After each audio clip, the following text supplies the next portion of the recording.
svima koji ste došli da prisustvujete ovom predavanju.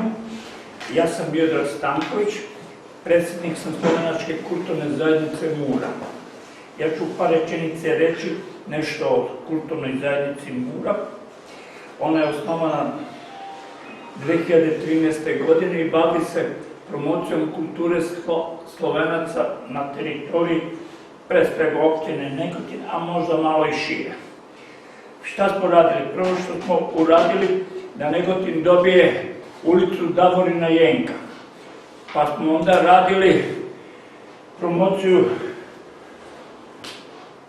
kompozitora Mihovila Logara, to je sa Buktinjom. Pa smo onda 50-ak knjiga dali lingvističkih biblioteci na srpskom. I sada je došao na red Slavoj Žižek, jedan slovenački filozof. Mnogi ga smatruju među najvećim hodajućim intelektualcima u svetu.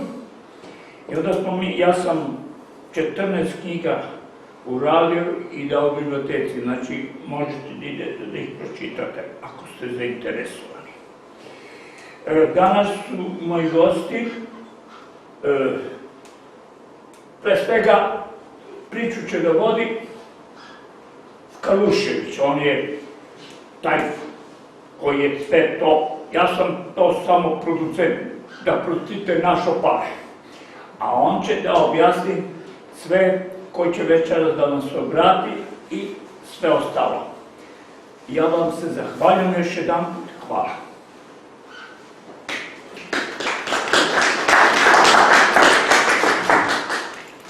Pa, dobroveče i od mene, kao što je Miki rekao, naravno naglasio bih da smo radili još jedan program, to je bila slovenačka avangarda. Da, ali najpre želim da se zahvalim našim pokroviteljima, znači Uredu Vlade za Slovence u svetu, našem domaćinu večeras, Eliksir fondaciji, u čiji se ovoj lepoj galeriji i nalazimo, kao i naravno Slovenačkoj kulturnoj zajednici Mura, njenom predstavniku i predsjedniku Miodragu Stankoviću, sa kojima naše udruženje, Krajinski književni klub i časopis Buktinja već niz godina imaju zaista plodnu saradnju, tako da ćemo i da nastavimo kroz neke dalje buduće projekte. Ono što je sada najbitnije, naravno, da predstavim našeg gosta, predavača večerašnje teme, lika i dela Slavoja Žižeka, to je gospodin Nenad Milošević. Pročitat ću jednu njegovu biografiju. Rođen je u Zemunu, živi u Beogradu, završio je Fakultet političkih nauka u Beogradu. Politikolog, esejista, pesnik, urednik dokumentarnog programa na RTS-u i trenutni predsjednik Srpskog književnog društva. Radio je kao urednik u redakciji za kulturu, redakciji za nauku i obrazovanje, a sada radi kao urednik u redakciji dokumentarnog programa RTS. Autor je nekoliko dokumentarnih televizija, serija, među kojima Antisemitizam, Milovan Đilas, Spoljne politike, Svetska politika, Socijalizam ili kapitalizam, Život u okupiranom Beogradu, Oslobođenje Beograda itd. Uredio i režirao je preko 100 TV emisija raznih žanrova, objavio je 9 knjiga poezije, objavio je knjigu mikroeseja Lutajuća planeta, jedna zaista ovako zanimljiva knjiga, objavio je knjigu razgovora sa Milicom Nikolić, to je inače supruga Oskara Davića, velikog naravno. Ja sam ta koja nisam, u izdanju akademske knjige iz Novog Sada. Priredio antologiju novije srpskog pesništva, koji se naziva Iz muzeja šumova. Piše književnu kritiku, eseje o književnosti, kulturi i političkoj teoriji. Bio je urednik za poeziju u časopisu Književne novine, bio je također član uredništva časopisa za žensku književnost Pro Femina, gost urednik časopisa Tisa iz Bečeja. Njegove pesme i eseji prevođeni su na ruski, grčki, poljski, francuski, engleski, španski, nemački, slovenački, što je također za nas ovdje bitno, i makedonski jezik. Za svoje knjige dobitnik je nagrada Branko Miljković, Biljana Jovanović i Branko Ćopić. Da ne bi više dužio, pozdraviti naše goste. Dobro večer svima. Verovali ili ne, ja sam prvi put u Negotinu, u ovom divnom gradu i zaista sam iskreno zadivljen njegovom arhitekturom, tom atmosferom koju osjećam da sam se malo tu prošetao. Jedan neverovatan sklad arhitektonski, uopšte spoj te okoline kroz koju sam danas prolazio, putujući ka njemu. Moja ćerka je završila muzičku akademiju, bila je nekoliko puta ovde i ona mi je govorila i sad sam ja srećan da sam ja u ovom znamenitom gradu Mokranjca, Hajduk-Velika i mnogi drugih ljudi. Saša Skalušević je veoma vešt i na neki način je podvalio tako što je prvo mi rekao da pitao me da li hoću da govorim nešto o Slavoju Žižeku, ja sam na brzinu pristao, a onda sam sebi rekao, pa čekaj, kako će da govoriš o čoveku koji je objavio 100 knjiga i ne znam koliko filozofskih radova, koji je jedan od najintrigantnijih intelektualaca svetskih tloja, koji možda i usamljen intelektualac koji reaguje odmah na ove burne događaje u svetu, čiji smo sada svedoci, koji određuju sudbinu sveta, a samim tim i našu sudbinu, i kulture, i svega drugog, načina mišljenja, političkih opredeljenja. Znači, postavio me veoma težak zadatak da komentarišem samo ove tekstove njegove koji su izašli, pojavili se u Peščaniku, na sajtu Peščanika, koji su inače i prošle godine se pojavili kao knjiga, mnogi od njih u izdanju akademske knjige iz Novog Sada i pod naslovom Sreća se više ne smeši. To su pretežno njegove reakcije, eseističke, filozofske, kako god to uzeli, na ove događaje izuzetno burne, znači pandemija, rat Ukrajine na teritoriji Ukrajine, Rusije i Ukrajine, zatim ovi ratovi na Bliskom istoku, jer to je više ratova u pitanju, Izrael protiv Palestine, protiv Palestinaca, svojih građana, rat Izraela i Amerike protiv Irana, koji je upravo sada se odvija i u svakom trenutku može sve da ode na ovu ili onu stranu, zatim tekstovi njegove o veštačkoj inteligenciji, a pre svega ono što mene najviše zanima jeste njegovi tekstovi gde apostrofira levicu, gde se danas kreće levica, gde je desnica, šta se dogodilo sa tim osnovnim političkim pojmovima. Neverovatno koliko on pogađa, dakle ne verovatno samo moje razmišljenje o tome, nego miliona ili hiljade drugih čitalaca u svetu. I ja sam shvatio da mnogo toga imam da mu zamerim, da polemišem s njim i ovo će biti neki moji komentari. Probat ću da apostrofiram nešto što je on napisao povodom ovih tema koje sam rekao i probat ću da polemišem malo sa tim njegovim tvrdnjama ili sudovima. Naravno, on je mislilac koji rado i lako priznaje da menja svoje mišljenje, što je jako iskreno od njega i on živi tu neku dramu mišljenja, zato što se ovaj globalni svet toliko se ubrzao, procesi u njemu su se toliko ubrzali da je teško pratiti sve što se događa na nivou ideologije, na nivou javnog mnjenja, stavova koje ljudi zauzimaju. Danas mnogi ljudi koji su bili antisemiti olako, čini mi se, šire taj duh antisemitizma ponovo, koji znamo gde nas je doveo. Mnogi koji su bili za Rusiju, sada su okrenuti protiv i tako dalje. Ja ću probati da ovde nešto, jako sam to ambiciozno zamislio i ovde sam naštampao nekih 50 strana odlomaka iz njegovih tekstova, ali vidim odmah da neću moći sve da vam prenesem, ali ću se truditi. Počet ću od pandemije. On je od tih nekih najvažnijih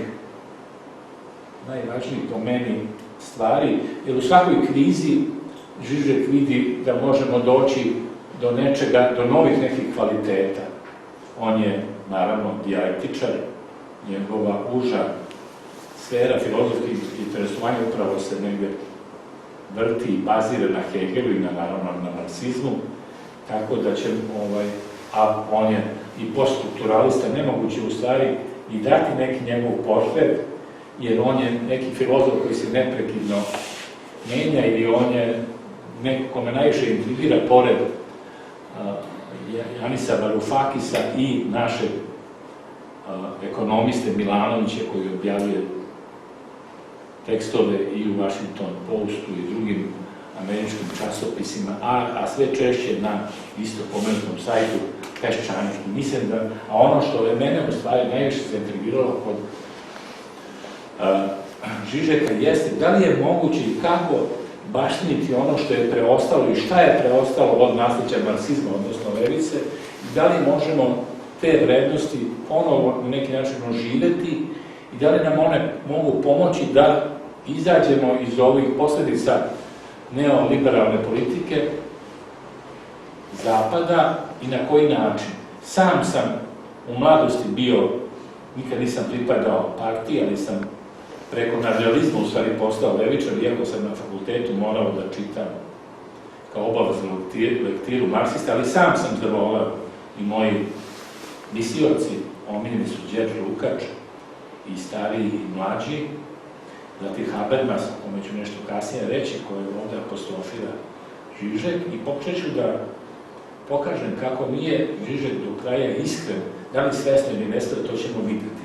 A negde pred kraj 90-ih, upoznači Dragana Markićevića, filozofa, političkog, Đinđićevog prijatelja i Cimera u Nemačkoj, koji je isto tako, tek sam otkrio kada je umro, a družili smo se 20 godina, koji je nekad predavao marksizam na Novosadskom univerzitetu i koji mi nikad nije spomenuo, u stvari da je bio i on levičar, tako i mi svi koji smo nekad bili levičari, negdje smo to krili, ne znam nija zbog čega, i tražim, upravo čitajući Žižeka, tražimo odgovore na to pitanje zašto smo mi to krili, da bi upoznači Dragana Markićevića upoznati sa učenjem Friedricha von Hayeka, Nobelovca, ekonomiste, koji se smatra u stvari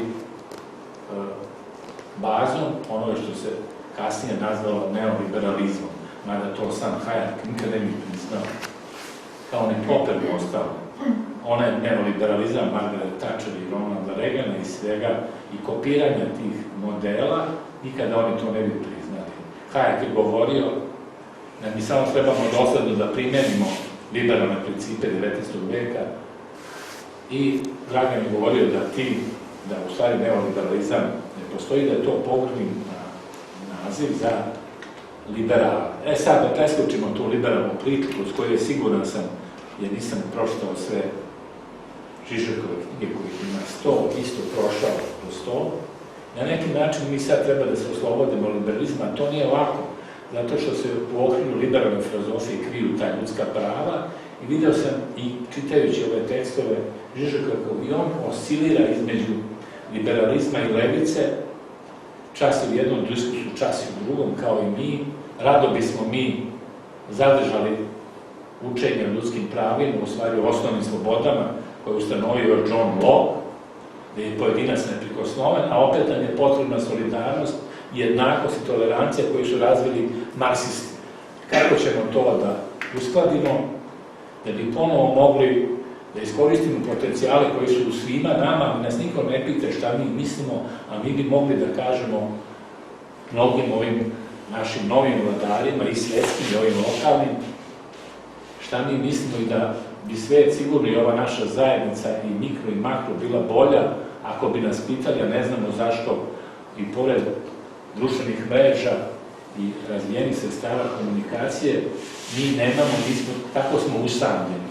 I pored mogućnosti da brzo i lako razmenimo mišljenje, da tako, kao što bi rekao Habermas, u svojoj teoriji komunikativnog delovanja, dođemo u tom brzom susretu mišljenja do nekoga pravog rešenja i da izađemo iz ovoga zaista nelagodnog, bar meni nelagodna, verujem i vama, sveta u kojem smo se našli. Dakle, ogromna vojna moć je skoncentrisana u svetu, sve se više za nju izdvaja, a pamet je na neki način, da tako kaže, po znacima navoda, sve manje. Pre nekoliko godina, kad sam se ja bavio Jugoslavijom i skupljao materijale za moju nikada realizovanu seriju o Jugoslaviji, upoznao sam Budimira Lončara. On je tu bio gost sa drugim istoričarima pre svega.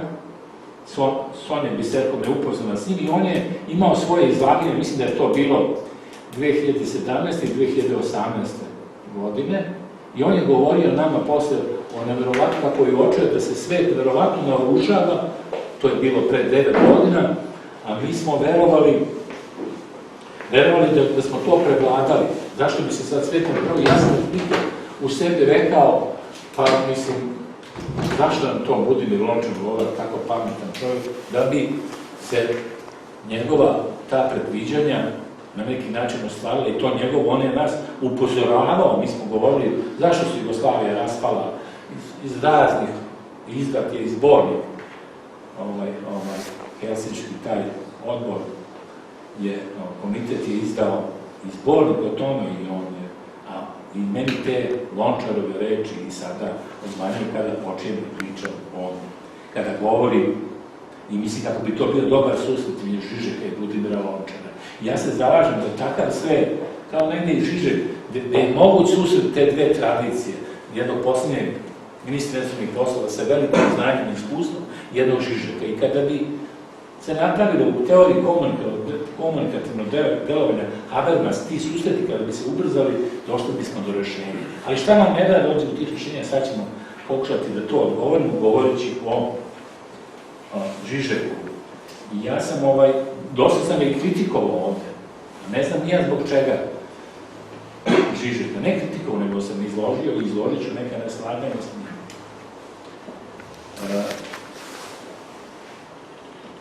Ono što je moć Žižekova, to je da često stavlja stvari u neki novi kontekst. To mu verovatno omogućuje njegovo interdisciplinarno i ogromno filozofsko znanje i često pojave tumači navodeći nove neke činjenice sa kojima se mi pitamo zašto nismo se upoznali s njima. Na primjer, to da su ovi Lavridžani, gdje sada pokojni drugi, da su bili sledbenici Heideggerove filozofije. Ovi savjetnici i visoki funkcioneri iranske države da su bili sledbenici, da su heideggerijanci, nikad mi to nije palo na pamet. Drugo, da je Iran 2000. godina na početku posjećivao Habermas i da je Saratamijan bio maltene njegov savjetnik. I ta teorija komunikativnog delovanja verovatno je bila poznata u Iranu, ali zašto je prevladala ova Heideggerova fatalna filozofija u kojoj su se Iranci prepoznali, za koje je jedan Lavridžani i njihov drugi, ne mogu sad se setiti imena, mnogo ovde se pojavljuje ljudi filozofa, koji je rekao da je to jedina filozofija evropska koju oni mogu da prihvate, ta Heideggerova filozofija. Sve se to promenilo s ovim početkom rata, iranski filozofi, a i ovi drugi, odmah su, kao da nikad nisu se bavili filozofijom, zauzeli sve čvrste stavove u osudi ili napadu na bilo Izrael, bilo na Iran, da uzimajući pozicije. Čak i sam Žižek je bio razočaran zašto je Zelenski otišavši u Izrael stao na stranu Izraela, nije stao na stranu Palestinaca, jer Žižek vidi da su Palestinci i Ukrajinci u nekom sličnom položaju, ali sam Zelenski, koji je na čelu tog otpora Rusiji, to nije video tako. Znači, to je jedna opšta zbrka u koju se nadam se da ćemo izaći, da će prvo zavladati mir protiv pacifizma se inače bori Žižekom, kaže, ništa nam ne znači mir ako stvari ostanu onake kakve su bile. Znači, mi moramo ne pomoću pacifizma da prevladamo situaciju u kojoj se nalazimo, već da to možemo samo učiniti ako do kraja se otvorimo prema idejama sukobljenih strana. Sada ono što Žižek možda nije u ovim posljednjim tekstovima iznosio, ne znam do čega, on, naravno, možemo prići problemima i filozofski samo jednom diskursu. Ako počnemo da mešamo te diskurse, onda se to, ako pričamo iz diskursa ljudskih prava u Iranu, onda ne možemo govoriti na pravi način o pravu na odbranu Irana i o suverenitetu Irana, tako da su to problemi koji iskrsavaju. On je uočio da se tim protestima koji su nastali posle smrti Maše Amini, da su oni imali svetsko-istorijski značaj. Dakle, da to nije bila borba, da to nije bio bunt samo iranskih feministkinja, nego su podjednako muškarci i građani Irana bili izašli na protest i borili se za prava, boreći se za prava Maše Amini i svih žena u Iranu su se borili i za ljudska i građanska prava. I to je sada, kako je ta borba u kojoj je ne znam koliko palo žrtava građana u Iranu i sada pada, kako je ta revolucionarna stvar za ceo svet važna, zato što su tu feministkinje na pravi način nisu bile okrenute protiv muškaraca, nego su oni bili u jednom frontu, u jednom građanskom frontu, starši iza Maše Amini, koja je inače kurskog porekla. Ta je borba i protest su pali u drugi plan, odnosno u senku ovog rata sada. I stalno se događa da imamo te dobre i pozitivne događaje, tako da kažem, u svetu, koji padaju u senku zbog namere ne znam koga da proda ne znam koliko, da kupi neku naftu po ne znam kojoj ceni, da iskoristi te ratove.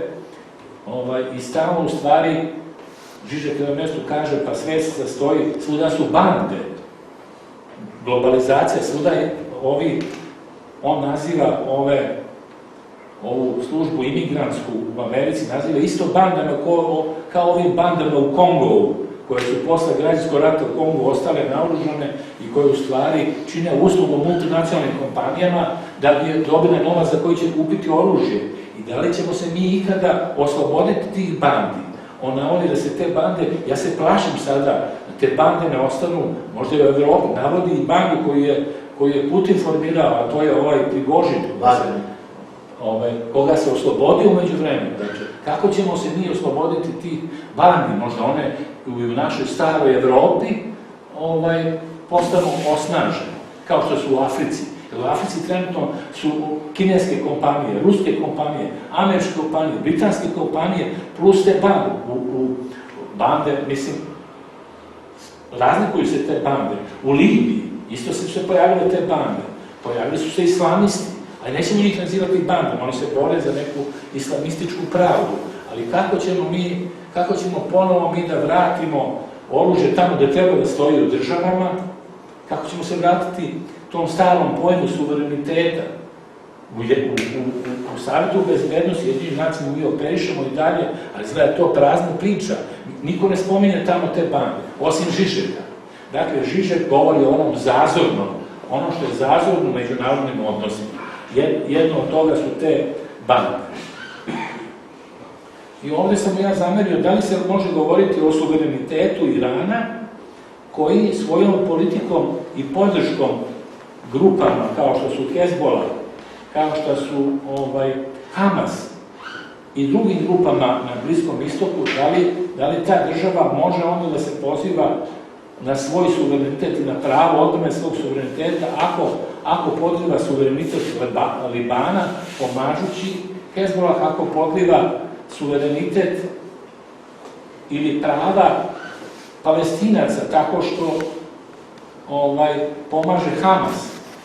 Dakle, ja sam u nekoj raspravi, ne manje oštroj, sa Svetlanom Slapšak, zamerio sam je to, da je Hamas, da bi možda bilo dobro da se Palestinci oslobode Hamasa i da se prikloni više Fatahu, koji se ne spominje uopšte, ni Žižek da ne spominje. Ona im je rekla da je Hamas za nju oslobodilački pokret.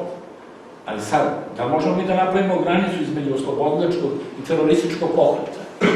I da se vratimo u istoriju da kažemo, pa šta su bili partizani Hitler ih je zvao banditima, mada je u jednom trenutku pregovarao sa njima.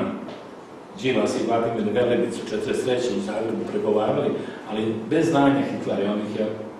Hitler tamo koji je čuo, on je rekao, to su banditi, ne možemo s njima da pregovaramo. Sad, to je taj odnos između legitimnosti vlasti.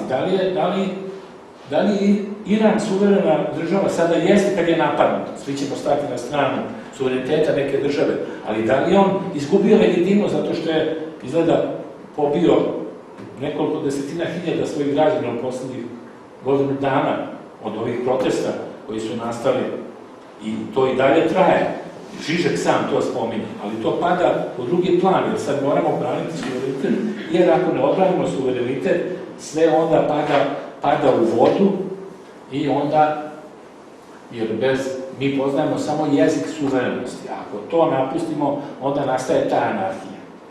Mislim, on je meni ovde stvarno otvorio oči, mislim, odmah da kažem kako, to je jednostavno, on možda dečački, ali kad je rekao da on je uvideo i dijagnostikao novi anarhizam, desni anarhizam, znači on je ovde na jednom mestu rekao kako se Trump, potpuno ta anarhična desnica, kako Trump koji je na čelu jedne države se bori protiv sopstvene države, protiv Sjedinjenih država. To su novi neki momenti, uopšte desnica, kako se Putin, kako oni u stvari žele pravi novi taj desni heroizam, znači otprilike da vi kršite zakone sopstvene zemlje, znači ograničenja koje stoje u zakonima sopstvene zemlje, da bi posljednje svedočio i zalagao se da i ovi fabrikanti nemački veliki odgovaraju, da su i oni krivi, ne samo nemački generali, ne samo članovi nacističke partije, nego i nemačke te velike firme.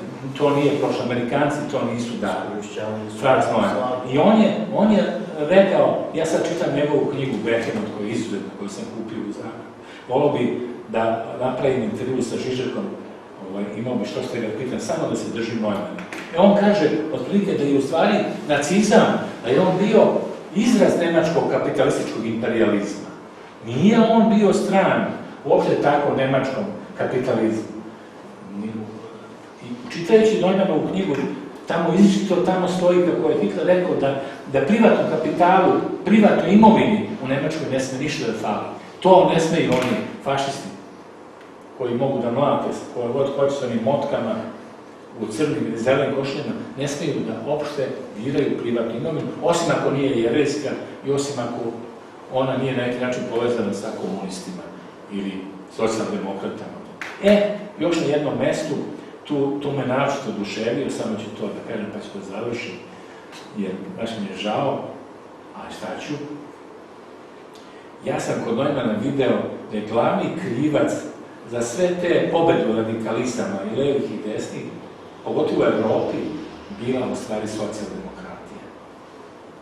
Da je socijaldemokratija uvek, kada se trebalo odupreti ratovima u Evropi, da je uvek socijaldemokratija i francuska, i nemačka, naročito nemačka, i austrijska, da su brzo sklapali pakt sa tim kapitalom, za koje su stajali ovi nacisti i u Italiji, i u Španiji, i tako dalje. A jedina partija koju sam ja pripadao ikada i u svojoj 50. godini se učlanio jeste socijaldemokratska partija s kojoj sam izašao 2012. godine.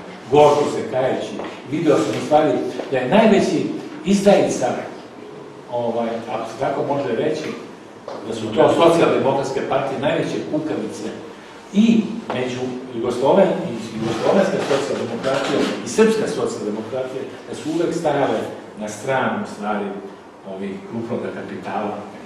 Eto, s tim želim da završim, to neka bude kao neka, ne mogu da kažem oporuka, ali kraj, da obratite pažnju na izdajstvo socijaldemokratije.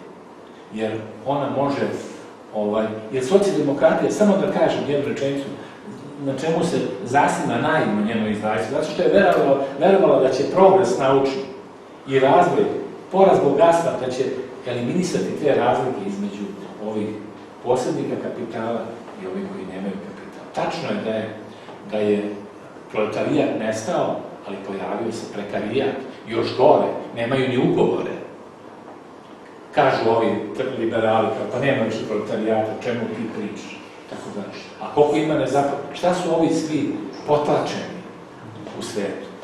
Hvala vam puno, ja vam se izvinjavam, nisam zaista mogao drugačije da odgovorim, a odgovorio sam na trećinu problema ovde koje sam stavio u veštačku inteligenciju, nisam ni dotakao, samo letimično.